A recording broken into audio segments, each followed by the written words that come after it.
各位朋友，今天要为各位开箱这只眼镜。这只眼镜呢，它其实是一个录影的眼镜。那我一开始呢，为什么会想要买这只眼镜？是因为我想要买一个可以用来行车记录的眼镜。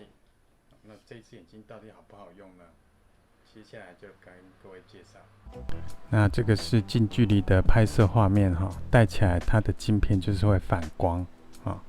那你的眼睛呢，看起来也会比较大哦，感觉有点放大。那左边、右边呢的框呢，是比较粗的。拆开之后呢，我们看到它的外壳，它最高可以支援到32G。然后它有几款样式哈，那有一款是从中间从镜头在中间的，那我买的是镜头在旁边然后旁边有2个洞，那一个是录影的镜头，那另外一个是录音的镜头。那盒子上写的是 HD 1080p， 那实际上呢，录影的效果呢，等一下会呈现给大家看。那打开盒子之后呢，里面有一个眼镜盒，眼镜盒打开里面有一个说明书，一个 USB 连接线，一个摄影眼镜，还有一个擦拭布。那说明书打开呢，里面全部都是英文。那它会教你怎么开机、关机、录影跟拍照。接下来介绍4种常用功能。第一种开机，按钮长按2秒。长按2秒之后呢，会呈现红灯一直亮，红灯横亮呢，它现在进入待机模式。那第二种功能呢，拍照，在待机模式里面呢，按一下功能键，那就是拍照。那第3种功能呢，录影，在红灯很亮的模式里面呢，长按2秒。长按2秒之后呢，红灯会闪烁3次，闪烁3次之后熄灭，熄灭之后呢，就是进入录影模式。那第4种功能呢，关机，关机呢，按钮长按2秒，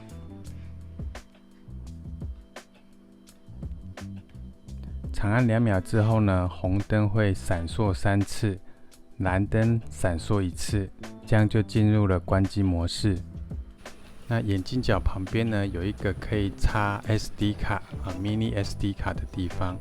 那接着呢，两边各有2个孔，然后一边是录音的孔，那另外一边呢是录影的孔。那至于录音跟录影的效果如何呢？等一下会来做个测试。那眼镜角的那边呢，有一个开机按钮，那主要全部操作都是借由那一个按钮来做操作。那里面的配件呢，就是有桌上的这4个说明书、充电线、眼镜跟一个擦拭布。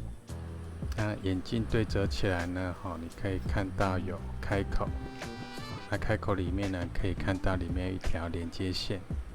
那整只眼镜呢，感觉是还蛮脆弱的，它不能摔，摔到可能就坏掉。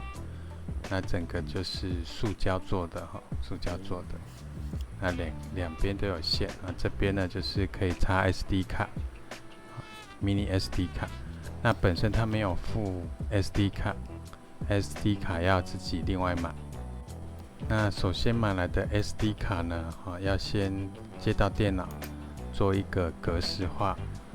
格式化之后呢，才可以把这个 SD 卡放到我们的摄影眼镜。那格式化之后呢，接下来我们把 SD 卡晶片连接处呢，朝向镜头，那这样把它装进去。那这边有一条充电线，那它可以充电，也可以连接电脑。那可以直接连接电脑，然后把里面的档案可以抓出来，这样。好，那连接之后呢，它如果在充电的状态呢，它会红蓝这样闪烁，表示它正在充电。那接下来呢，这个是实际上的录影的一个画面哈。那如果要做行车记录器呢，基本上动态摄影要能够抢，但是呢，这个戴在眼镜上那骑车一定会晃所以整个画面就是非常的晃。戴这个眼镜呢，画面要好看，基本上你的头就是不要动。但是呢，戴上眼镜头不可能不动那头一动呢，整个画面就是很晃。尤其是我们骑机车的时候会左看右看的加上路面那整个画面就是很晃。那这个是停红灯的时候，那绿灯的时候开始骑了就开始晃。